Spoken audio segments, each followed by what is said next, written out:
Hey tribe, Dawna here with Transformational Healing, and today we are going to talk about herbal teas, or since that is actually a misnomer most of the time, we're going to talk about what is a tisane, what is a decoction, how do you know when to use each with what types of herbs you're using, and why it is not necessarily called an herbal tea. So, most people just use the name herbal tea. Even I use it to describe the teas that I put up on the website and that I sell in the shop. I call them herbal teas because that's what most people call them. But technically, the word tea means that it has to be made from the tea plant. So most of the herbal teas that I put up on the website for sale are actually not herbal teas. But this one, jasmine and green tea, can be called an herbal tea legitimately because it is made with green tea and also has jasmine in it, so it makes it an herbal tea. The things that we buy in the store or buy in my shop that are all herbs, like the knockout tea, say we have the knockout tea, not actually a tea. And when you make it, it's actually called a tisane because of what types of plant material are inside of it. So it has to contain a tea, like the detox tea has honeybush tea in it. So detox tea is actually really legitimately a tea. Jasmine and green tea, legitimately a tea.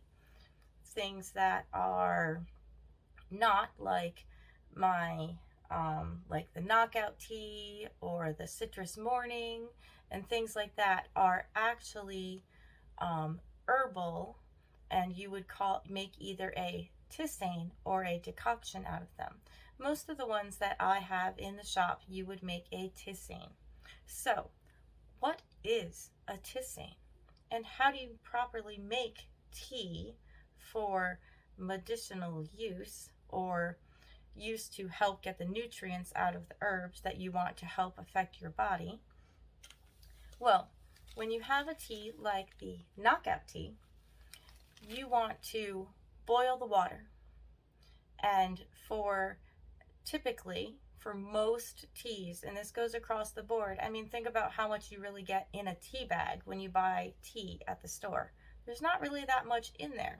So for every cup, and we use the word cup loosely because cup of water, so it's not really 8 ounces of water, it's whatever your cup is, you usually put in only about a teaspoon of the tea or a teaspoon of the herb that you would like to use. Now, some herbs you might use less and some you might use more, but the go-to is usually about 1 teaspoon per cup of tea. And so if you're making a big pot, don't think in that 8 ounces terms. You want to think a little bit more like, 10 ounces is a cup of tea, not necessarily 8. So you have to boil the water, and in your cup, using a tea ball of some sort or a muslin bag, you want to put 1 teaspoon of the herb that you want to make. That could be peppermint tea to give you a little bit of relaxing pep. It could be some type of the knockout tea or sleepy time tea before bed.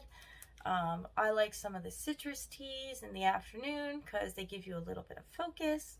Whatever your favorite cup of tea is, or your favorite herb to make tea out of is, you only want to use about 1 teaspoon.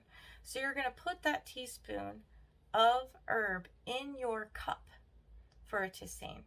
And then when the water is boiling, you're going to pour it over the herb that is in the cup and then cover it.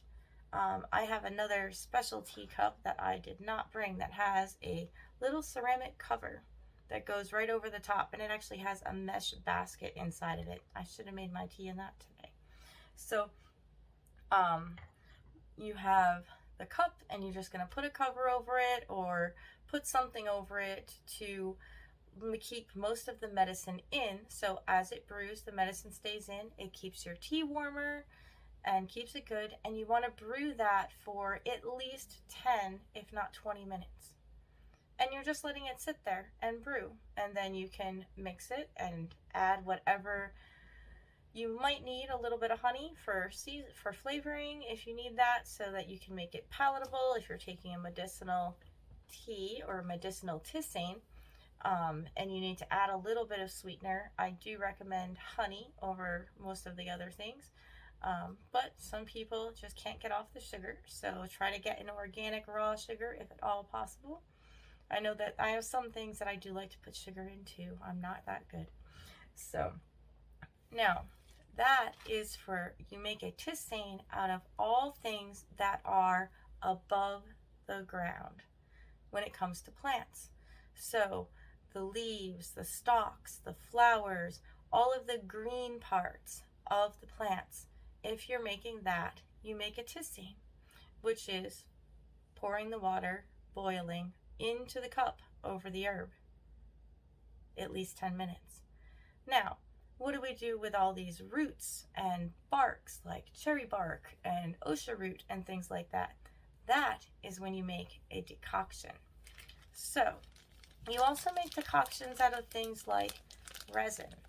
I have in the past used golden seal root and myrrh resin powder, gum powder, to just small tiny little amounts, and boiled them in a decoction and then strained it really well to use in my neti pot before for sinus infections, and it worked really well to dry things out. That is also a decoction. A decoction you make out of roots like the osha root. So you're not going to plop a whole entire, no matter what you're doing, no matter what type of root you have, what type of bark you have, you're not going to put a whole entire chunk of this in. You want to break pieces off of it and flake small pieces off and have it broken up. The more surface area that it has, the better and the more medicine you will get out of your decoction. So for a decoction, you put the water in and then the herb in. For osha root, you don't need a teaspoon per cup. Just trust me on that. But for some of the roots and barks, you probably need about a teaspoon per cup.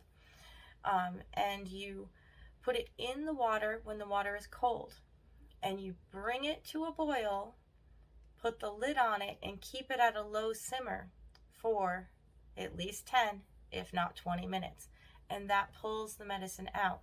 So with a root and a bark, you need to actually boil or simmer the medicine out. It's a lot harder to get the medicine out of it. And with a flower or a leaf or a stalk, you just need to simmer it and the medicine will come. You just need to let it steep in your cup with the hot boiling water poured over it for that same amount of time. Notice how both are kept covered during the simmering or brewing process to keep the medicine in, because it'll come up to the top and it'll just fall back in to the water. But that is the difference between a tisane made out of plant material and a decoction made out of roots or bark. So, and then you know that even though we all still use the word herbal tea, it's only an herbal tea if it actually has some tea in it.